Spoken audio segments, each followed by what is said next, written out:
नमस्कार, जय श्री राम। दर्शक बंधु, ये जो प्रश्नटी विशेषकर अनेक व्यक्ति मन में आसी था और ये प्रश्नटी ये प्रश्न जहाँ सहित जड़ित से विशेषकर आम बहु पुरातन परंपरा जहाँ को आमे निहाती मानिबा दरकार। और जदि आमे से परंपरा को न मानुचे तो कहीं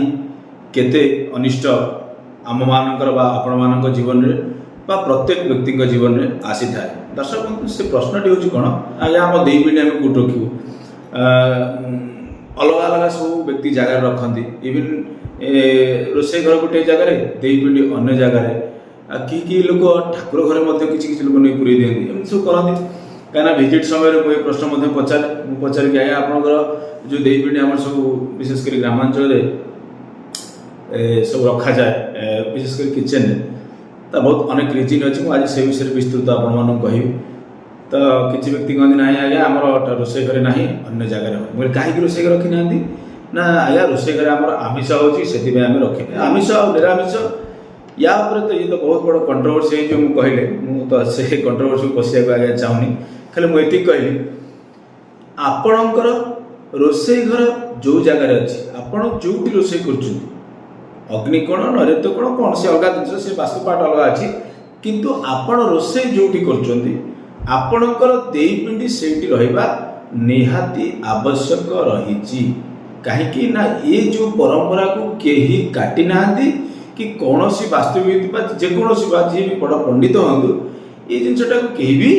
कौन ना आर रूल रेगुलेशन को बदल पारे ना। जदि भी बदलाती ये उक्त परिवार पर अत्यंत हानिकारक सब्यस्त कौटना कौटी समयानुक्रम प्रायतः होता है। मु कहीं दर्शक बंधु आपड़ सब चेष्टा करूँ आप जो रोषे कर जगार एक निर्दिष्ट स्थान भल सुरक्षित स्थान गोटे कणे बाछंतु बाछिक से जगह आप दे पिंडी स्थापन से जगह करूँ रोषे घर करूँ आप सादा हो आईष होमती किसी ना आपण इच्छा आप जो भल लगुच खाद्य आपको खाइबे बा रोषे करेंगे साधा आमिष ये गोटे अलग टपिक हो किंतु दे पिंडी रहिले जे कि आमिष हम नहीं सेमती किसी को शास्त्रीय मत नहीं जी मु जानी आउ जब अधिक को मैंने शास्त्र पढ़ी थे तो मुझे विषय टिप्पणी ठीक नुहे कि मुझे कहली मुझे जानी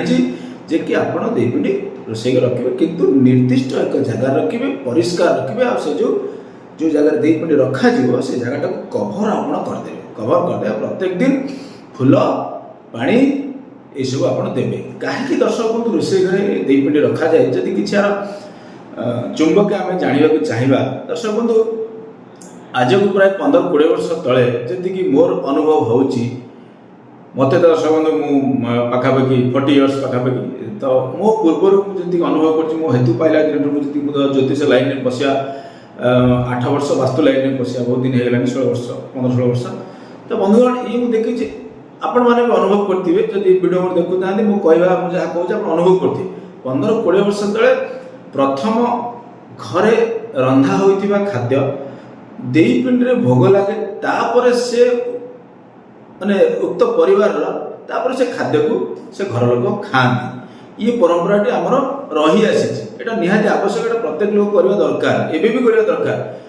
कहीं ना आधुनिकता केबे भी कहूनी आप देई पिंडी को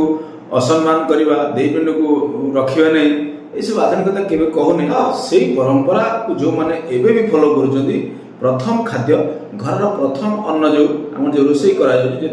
दे पिंडी लगुच आम मैंने खाऊे ये अत्यंत भल अत्यंत लाभदायक। कहीं दर्शक बंधु मु प्रत्येक वीडियो कहे पितृपुरुष हेले कौन ना आमर सुरक्षा कवच अर्थ मोर पितृपुरुष मोर सुरक्षा कवच मो फैमिली सुरक्षा कवच से आपण पितृपुरुष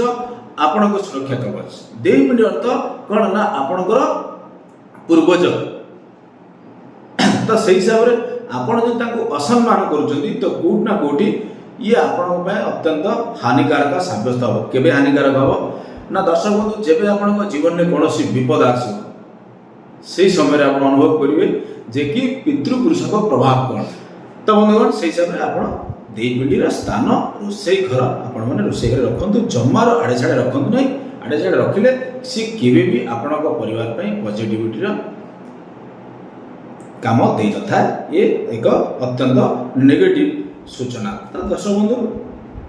ये अत्यंत साधारण प्रश्न था, कहीं बहुत लोग मत कहते बहुत पुराना कथा किंतु समय अभाव हे तो मोर एत धारणा ना आज ये जिनसटी ये जो वार्ताटी प्रिय दर्शक मानू दबा। दर्शक बंधु आज टॉपिक केमती लगे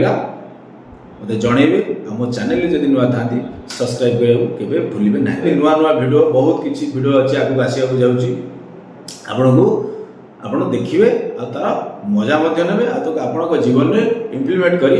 ज्योतिषर वास्तुर कौन ना किसी उपकार वास्तुर प्रभाव कौन एक्चुअली वास्तुर दिग कौन आपने बहुत किसी शिखे जानवे और शिखेबे। धन्यवाद। जय श्री राम।